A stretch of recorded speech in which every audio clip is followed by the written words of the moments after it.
When it was introduced in 1967, the all-new front-wheel drive Eldorado set a new styling trend, not just for Cadillac, but arguably also for the American auto industry. It was one of the first vehicles from Cadillac that really had extremely crisp lines and a so-called sheer look to it, particularly when you contrast the styling of the 67 Eldorado against the 1965 and 1966 Cadillacs that had more rounded and very simple forms.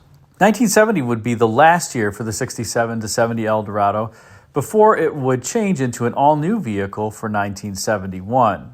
However, one of the things that we're going to focus on in this video is that 70 Eldorado, and more specifically, the top 10 facts that you may not have known about the 1970 Eldorado. Let me know if you like this format in the comments section, because I find it fun, perhaps just like you. The first fact that we're going to start with is number 10, and that is that the 1970 Eldorado and the 1971 Eldorado, the new vehicle, are basically the exact same length as one another, despite the 1971 Eldorado appearing to be a much larger car. The 1970 Eldorado was quite a large vehicle and measured 221 inches in overall length. Now, while that is large, the car really doesn't appear to be as long as it really is. And that's just due to the styling of it, because take a look at the 1971 Eldorado. It appears to be larger in basically every dimension, and amazingly, it's essentially the same size.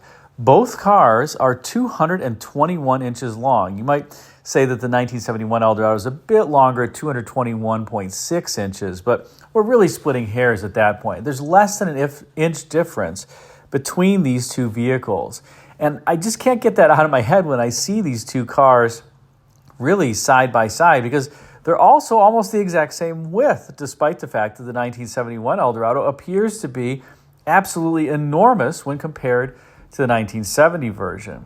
Again, this is just tricks that designers played with your eyes, and the 1971 Eldorado has more of a four-fendered shape with pretty significant tumble home on the sides of the body.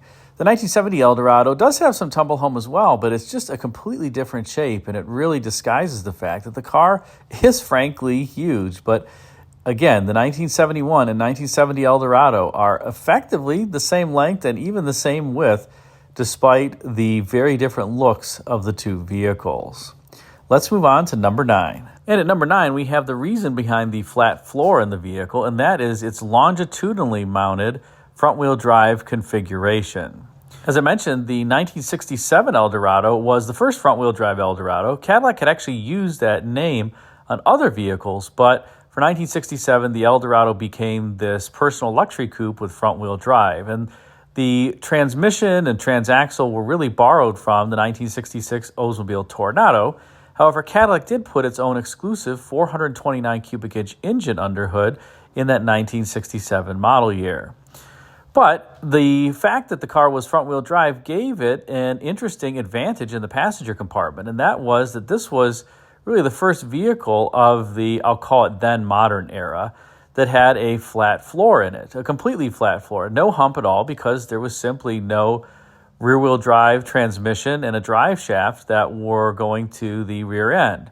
This was something that was actually quite revolutionary for the time and gave passengers inside, both in the front and the rear, much greater interior space and comfort, because you didn't have to straddle a transmission hump when you were sitting in the middle seat if the car had a bench seat in either the front or rear. The other interesting fact about that turbohydromatic 425 transmission that was under hood in these 1967 to 70 Eldorados, and in fact all the way through till 1978, is that it was employed effectively unaltered in the GMC motorhomes. Now, the GMC motorhomes did use the Tornado's V8, but the Tornado and the Eldorado used the same turbohydromatic 425 transmission, and it was just such a stout piece of machinery that it could tow along a motorhome and the weight of the motorhome. So yes, these GMC motorhomes are in fact front-wheel drive, just like the 1970 Eldorado. Let's move on to number 8, and that is that the Eldorado employed a pretty unique for General Motors at the time,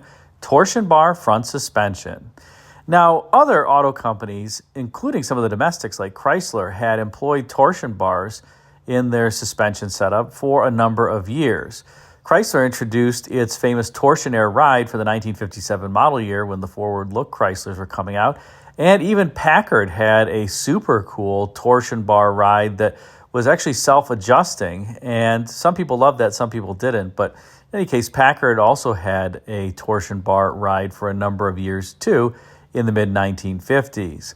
However, Cadillac and General Motors had really not employed torsion bars for suspension setups in the U.S., and in 1966, the Tornado introduced this torsion bar front suspension setup, which then the Eldorado got in 1967. It worked quite well. There are no coil springs up front, and one of the reasons why GM decided to use torsion bars was that there just wasn't a place for conventional coil springs, given that there were drive axles that were driving the front wheels. Now, GM would go on to later use torsion bar suspension on a number of vehicles, including S10 pickups and pickups with four-wheel drive, all-wheel drive Astros and Safaris, and other vehicles as well. In fact, the GMC motorhome that I previously mentioned also had torsion bar front suspension, believe it or not. So these vehicles were some of GM's early torsion bar cars, and that is fact number 8. Let's move on to number 7, and that is that the rear quarter glass actually retracts into the sail panel versus moving downward like most vehicles. When the front-wheel drive Eldorado was introduced for 1967, the rear quarter glass also did move into the sail panel, but for that year and that year only, interestingly, power windows were standard for the front windows, but the rear quarter glass windows, which did move, actually came standard with manual cranks on them, believe it or not. That was true for only 1 year, and I guess that Cadillac just felt that, well, many drivers and passengers didn't lower the rear windows or retract them, I should say. And as a consequence, I guess elected to save a few dollars and make people pay extra for 4 power windows as opposed to just 2. By 1974, power windows were standard on the Eldorado. And as I said, the rear quarter glass retracted into the sail panel horizontally as opposed to downward into the pocket, I guess, in the quarter panel. And this was done on a number of other cars during the time frame. The Lincoln Mark III, for instance, the Lincoln Mark IV.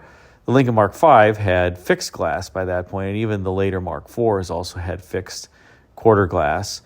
But in these vehicles, it was kind of unique, at least, to have that rear quarter glass just retract rearward into the sail panel, and it's kind of a neat feature overall. Let's move on to number 6, and that is the 1970 Eldorado had a 1-year-only steering wheel. I would also say that this 1970 steering wheel, which you can see here, is probably the ugliest one that's really ever been done by Cadillac. I really struggle to think of another steering wheel in a Cadillac that was this bad. And it was a 3-spoke design, as you can see here, with horn buttons at each of the spokes. But it just looks cheap overall. It does not look expensive. It's kind of this plasticky, yucky looking thing with fake stitching. And, well, the fake stitching wasn't necessarily uncommon for the time. It doesn't look nearly as handsome as the 3-spoke wheel that was seen in 1969 or previously in 1967 and 68 models, as you can see here, or even the 3-spoke design that superseded it in 1971. I actually think that the 1969 version is really quite handsome, even though it only was a 1-year wheel as well. And it actually looks decently rich, certainly better than the 1970 version.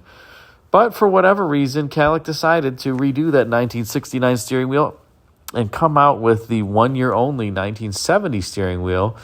And I just think it was overall a bad choice. Didn't make the car look any more luxurious. And for whatever reason, the 1970 steering wheels, particularly the horn pad area, they just don't age very well. They look really tired after not that long in, well, not necessarily even the sun. I think they just aged overall.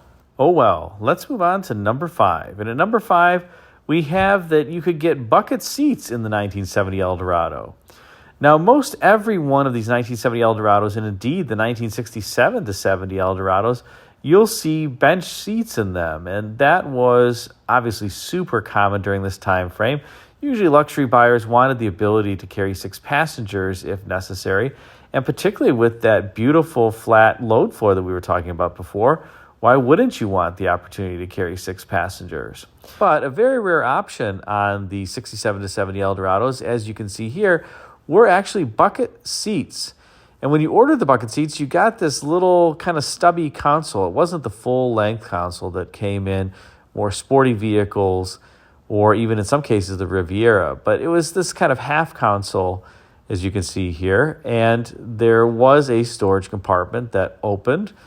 But that was about it. It really, I'm guessing that the take rate on this option wasn't that high, in part because the console itself really just wasn't all that special. Regardless of the reason, 1970 would also be the last year for the Eldorado to get a center console for a while, as in 1971, you really could just get bench seats, although they did have a fold-down armrest like they did in 1970. It would be a number of years before the option to get bucket seats would return, and I guess Cadillac passengers just had to deal with a little bit extra comfort and space in their front seats. Let's move on to number 4. And at number 4, we have the Eldorado's rear suspension this time, which was a monoleaf rear suspension setup. Let's talk a little bit more about that. Now, as I mentioned, we already described the front suspension setup on the 1970 Eldorado, which was a torsion bar setup. But another very strange feature of this car was the monoleaf rear spring suspension setup. And what do I mean here? Normally when you see leaf springs in the rear suspensions, you see a multi-leaf rear spring with different lengths of leaves that really help provide better control, if you will, over the overall spring force that's being exerted. Here in this case, the leaf spring is just a single leaf on either side. And I think part of the issue here is that this just really was not a great setup. I can't think of another General Motors car that employed this monoleaf setup front to rear longitudinally. Of course, some vehicles like the Corvette and even some of the W cars had a monoleaf spring that was mounted transversely in the vehicle. But this is totally different. These are 2, if you will, monoleaf rear springs, which, well, it's just an interesting setup. It didn't work all that well, and it was dropped after the 1970 model year in favor of coil suspension out back, which I would say that the Eldorado and the Dorado, which shared the monoleaf setup, should have had from the beginning. Interestingly, Buick went for a 4-coil suspension setup on its Riviera, which was on the same E platform as the Dorado and Eldorado. But Buick had a lot of different variations from the Eldorado and Dorado, not just the 4-coil suspension setup, but also the Riviera was rear-wheel drive and even had kind of a funny mounting for the fuel tank in that Riviera that the Eldorado and the Dorado didn't get. The other strange thing about this rear suspension is that it's one of the few from General Motors in passenger cars that actually employed 4 shocks, 2 on either side, one for up and down movements and controlling them, and the other to really help locate the rear axle and prevent shocks from front to rear. So I've never seen another GM vehicle, at least passenger car, that had 4 rear shocks like this. And overall, I think that, coupled with the monoleafs, coupled with the fact that these vehicles don't actually have a full frame, they have a 3/4 length frame that terminates at the shackle for the rear leaf spring, which is, again, not a great idea. I mean, if you're going to have just a 3/4 length frame and then you have the shackle basically bolted to the body, well, what happens? Well, the movements of the spring and the road shocks basically get transferred into the cabin more prevalently than they otherwise would, because here there's not really a frame to help isolate that, and then the frame will be rubber mounted to the body, and so you'd have different points at which the rubber would basically help isolate the body from the frame, and then there were obviously different rubber mounting points between the suspension as well as the frame. So you had kind of a double isolation. Here, you only had a single point of isolation because those leaf shackles bolted directly to the body. And consequently, when you drive one of these cars, the ride really isn't that great. It's pretty stiff. It's, well, noisy over broken pavement, I would say, too. Something that you just don't expect in a vehicle like this. And the cabin is actually a little bit boomy even, I would say, over bumps. So I attribute a lot of that to the rear suspension setup, which, as I mentioned, just wasn't all that great. Let's move on to number 3. At number 3, we have the crazy 8.2-liter badges on this 1970 Eldorado. Now, this was the first year for the 8.2-liter badges, and you're thinking, 8.2 liters, can that be correct? Yes, it is. So while most cars today have something like a 2-liter 4-cylinder engine or maybe even smaller, this had effectively 4 of those running around under hood, although in a V8 configuration with 4.3-inch bore and a 4.3-inch stroke. This was just a massive, massive engine. And 1970 was the first year of this 8.2-liter 500 cubic inch V8 that was an Eldorado exclusive at this point. Prior to this, in 1967, when the front-wheel drive Eldorado was introduced, it had Cadillac's 429 cubic inch V8. Then in 1968, the all-new 472 cubic inch V8 would come out, and that would be under hood not only in the Eldorado, but also in the DeVille's, Calais, and Fleetwood series. It was also true for 1969. But in 1970, Cadillac wanted to give the Eldorado something special, and so it put an exclusive 8.2-liter 500 cubic inch V8 under hood. The Eldorado would have an exclusive 500 cubic inch V8 into the next generation, and in fact until the 1974 model year. As 1974 would be the last year that the DeVille, Calais, and Fleetwood series would receive the 472 and the Eldorado the 500. In 1975 and 1976, all Cadillacs received the 500 cubic inch V8 under hood. The 472 was sunset. I should say, except for in 1976, the Seville, which used an Oldsmobile source 350 cubic inch outfitted with a Bendix electronic fuel injection system. In any case, this 8.2-liter 500 cubic inch V8 that made its debut in the Eldorado was actually the largest production V8 or even engine under hood in any American vehicle for a number of years, all the way up until the mid-2000s when the Dodge Viper would have a bit bigger V10. Regardless, this was a pretty sweet offering in the Eldorado. And by the way, when it was introduced in 1967, Cadillac had actually contemplated putting a single overhead cam 60-degree V12 underhood in the Eldorado. It's one of the reasons why it has that kind of bulge in its hood and the extended hood, because it was originally supposed to accommodate that single overhead cam V12, and prototypes of that engine are in the GM Heritage Center. That was eventually axed as it was felt that the 472 that was coming in could produce almost as much power and would be a lot cheaper to produce. But for whatever reason, in 1970, Cadillac thought that the Eldorado should get something a little bit more exclusive and gave it its 8.2-liter V8. Let's move on to number 2, and that is a similar theme to what I just described. But in 1970, the Eldorado had Cadillac's then most powerful engine ever put in a passenger car. That was this 400 horsepower 8.2-liter V8 that I was just mentioning. And this would remain the most powerful Cadillac for many years to come, really until the V-Series Cadillacs would be introduced in the mid-2000s that then topped 400 horsepower again. Of course, this is 400 gross horsepower. In other words, it's measured with the air cleaner off, no accessories, no exhaust. And the modern engines, or really any engine that was rated after 1972, was rated on a net horsepower basis with the air cleaner, exhaust, and the accessories. But really doesn't matter. The 500 that was under hood in the 1970 Eldorado is a powerful, powerful engine.